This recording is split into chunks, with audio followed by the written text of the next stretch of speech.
Okay guys, just picked up this JobSITE box from Tractor Supply. This is a little cheaper than some of the other major brands. It was on sale for $3.75, I think, on Black Friday. Anyway, got this, was the last one. They put it in my truck, and I thought I better check and make sure there's keys in it. And I opened up the thing, and there's no keys in it. I'm like, well, what in the world is going on with this? So let me show you how these locks work. Okay, let's open it up here, and I'll show you how this works. There's actually directions right here that'll tell you all the details of the size of padlocks you need. Okay, and you're using a regular padlock, and it has to have certain specifications. The actual lock that I picked is a master lock number 5, and it came in a double pack, and so there's kind of the details on it. Hopefully that's focusing. And so how this works is the lock actually slides in here with the body right here. The shank of the lock comes up and around right here and gets captured by a U-bolt. And then see that slot right there? That's what this drops down through. So this goes all the way through that slot. But see that cutaway? Let me get the light over here a little better. See this cutaway right here? This is what the body of the lock actually slides up against. Let me show you what I mean. So inside, when you close the lid, the body of the lock is like that, okay? And then when you go to lock it, you can't open the lid because the body of the lock actually catches right there. Okay, and here's what it looks like on this side. So that slot is right there in the bottom, okay? And those are just little slots, I guess, to drain rain or dirt. But this post right here, that's what drops down through that slot right there, okay? When it drops down through that slot, then you can slide the body of the lock up over the shank, and it locks it, okay? And then the outside of, you know, nobody can get in here with bolt cutters or a sawzall or cutoff wheel or whatever and cut it off. So this is the little U-bolt strap right here that captures the shank of the lock. And it comes with 2 of these, so when you open it, make sure these are there. And because they're not, you know, they're kind of thin right here, and it might be kind of something that might be kind of hard to match in a regular hardware store. In any event, one of those will go on each side. Now it's locked. So the little post goes over here, and if you try to pull at the lid, it catches on the body of the lock like my finger's catching right there. And of course, when you unlock it, it pops open, and then you can open the lid. So let's just do it real quick so you can see.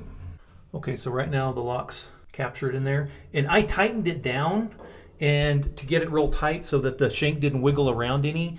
And the problem I ran into with that was it sort of twisted the body, and then the body would jam against these sides here. And so it was kind of hard to get it locked and unlocked. And then when I unlocked it, it didn't want to pull out.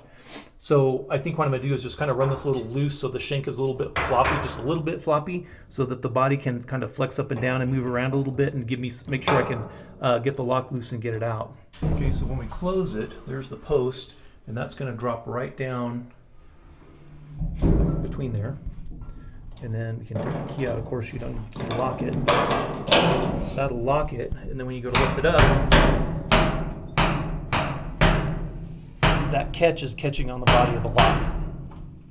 So pretty good system. The problem with this system, dude, if you lose your key, you're not using your sawzall to cut the lock off. I don't know what the solution is. Maybe you come in here with the sawzall and saw this out, cut off that post, get your lock out, and then weld it all back together.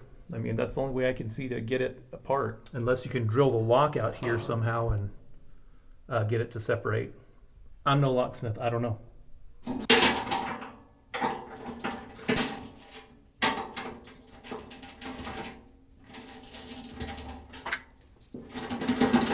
See if that did the trick. Put the key in here.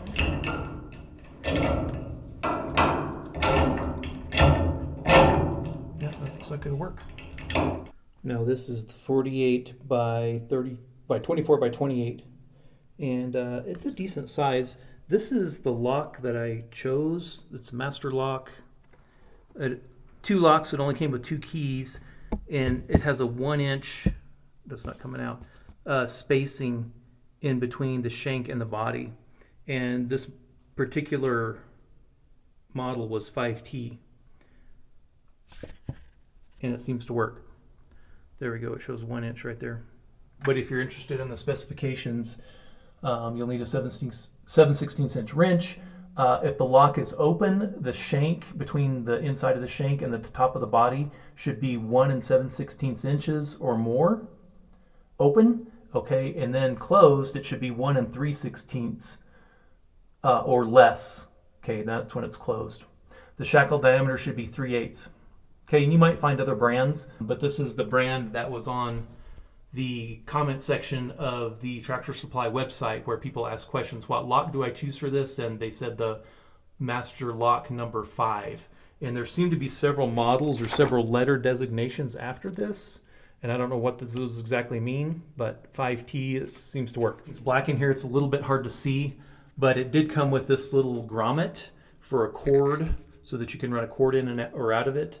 And you can see it has just a little split there. It'll help keep the weather out. It does have a grooved edge here that will go through, and it looks like here's the pop out right here. You can pop that out. There's only a couple welds right there holding it. Pop that in, and then you do have a little cover that'll help keep the hole sealed if you don't have cord going through it. And if you're locking it and it just doesn't go, just kind of wiggle it until you get the shank to go inside the body. There we go. Okay, and we live in a really dusty environment where the wind's always blowing and it's always ripping and blowing dirt. So it'd be nice to have like a cover on this, or a lock that actually had a plastic cover or a little thing that you could slide over. Typically what I do for my locks that are on my trailers that I don't have covers for, I just take a piece of Gorilla Tape and I clean this off, and then I put a piece of Gorilla Tape over it and I just leave it. And then I can peel the Gorilla Tape back, and it's usually pretty sticky. It keeps most of the dirt and crud out. And then when it gets bad and doesn't stick anymore, I just replace it with another one. So that works, but I'd like to know if there's a lock out there that has a little plastic cover. So if you know of one, please let me know down in the comments below. All right, thanks for watching.